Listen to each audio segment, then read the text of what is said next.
ಡಿಕೆಶಿ ಕುಮಾರಸ್ವಾಮಿ ಮಧ್ಯೆ ಜೋರಾಯ್ತು ಆನೆ ಕಿತ್ತಾಟ. ಕುಮಾರಸ್ವಾಮಿ ಆನೆ ಸವಾಲಿಗೆ ಡಿಸಿಎಂ ಡಿಕೆಶಿ ಟಕ್ಕರ್.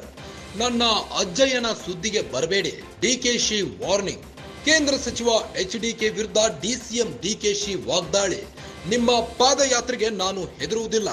ಅಜ್ಜಯ್ಯನ ಶಕ್ತಿ ನಿಮಗೇನು ಗೊತ್ತು? ಆ ಶಕ್ತಿ ನನಗೆ ಮಾತ್ರ ಗೊತ್ತು. ಬಿಎಸ್ ಯಡಿಯೂರಪ್ಪ ಅವರನ್ನು ಯಾಕಾಗಿ ಜೈಲಿಗೆ ಕಳಿಸಿದೆ?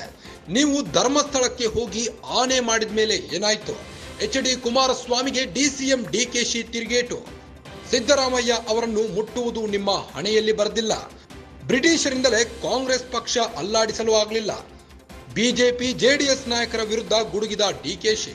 ಮದ್ದೂರಿನಲ್ಲಿ ಡಿಸಿಎಂ ಡಿಕೆ ಶಿವಕುಮಾರ್ ಗುಡುಗು. ಮದ್ದೂರಿನಲ್ಲಿ ಡಿಸಿಎಂ ಡಿಕೆ ಶಿವಕುಮಾರ್ ಗುಡುಗಿದ್ದಾರೆ. ಡಿಕೆಶಿ ಕುಮಾರಸ್ವಾಮಿ ಮಧ್ಯೆ ಜೋರಾಗಿದೆ ಆನೆ ಪ್ರಮಾಣದ ಕಿತ್ತಾಟ.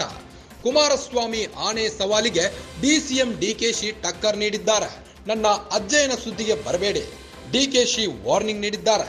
ಕೇಂದ್ರ ಸಚಿವ ಎಚ್ಡಿಕೆ ವಿರುದ್ಧ ಡಿಸಿಎಂ ಡಿಕೆಶಿ ಸಖತ್ ವಾಗ್ದಾಳಿ ನಡೆಸಿದ್ದಾರೆ. ನಿಮ್ಮ ಪಾದಯಾತ್ರೆಗೆ ನಾನು ಹೆದರುವುದಿಲ್ಲ. ಅಜ್ಜಯ್ಯನ ಶಕ್ತಿ ನಿಮಗೇನು ಗೊತ್ತು? ಆ ಶಕ್ತಿ ನನಗೆ ಮಾತ್ರ ಗೊತ್ತು. ಬಿಎಸ್ ಯಡಿಯೂರಪ್ಪ ಅವರನ್ನು ಯಾಕಾಗಿ ಜೈಲಿಗೆ ಕಳಿಸಿದೆ? ನೀವು ಧರ್ಮಸ್ಥಳಕ್ಕೆ ಹೋಗಿ ಆನೆ ಮಾಡಿದ ಮೇಲೆ ಏನಾಯ್ತು? ಎಚ್ಡಿ ಕುಮಾರಸ್ವಾಮಿಗೆ ಡಿಸಿಎಂ ಡಿಕೆಶಿ ತಿರುಗೇಟು ನೀಡಿದ್ದಾರೆ. ಸಿದ್ದರಾಮಯ್ಯ ಅವರನ್ನು ಮುಟ್ಟುವುದು ನಿಮ್ಮ ಹಣೆಯಲ್ಲಿ ಬರೆದಿಲ್ಲ. ಬ್ರಿಟಿಷರಿಂದಲೇ ಕಾಂಗ್ರೆಸ್ ಪಕ್ಷ ಅಲ್ಲಾಡಿಸಲು ಆಗಿಲ್ಲ. ಇನ್ನು ಬಿಜೆಪಿ ಜೆಡಿಎಸ್ ನಾಯಕರಿಂದ ಆಗುತ್ತಾ? ಬಿಜೆಪಿ ಜೆಡಿಎಸ್ ನಾಯಕರ ವಿರುದ್ಧ ಗುಡುಗಿದ ಡಿಕೆ ಶಿವಕುಮಾರ್.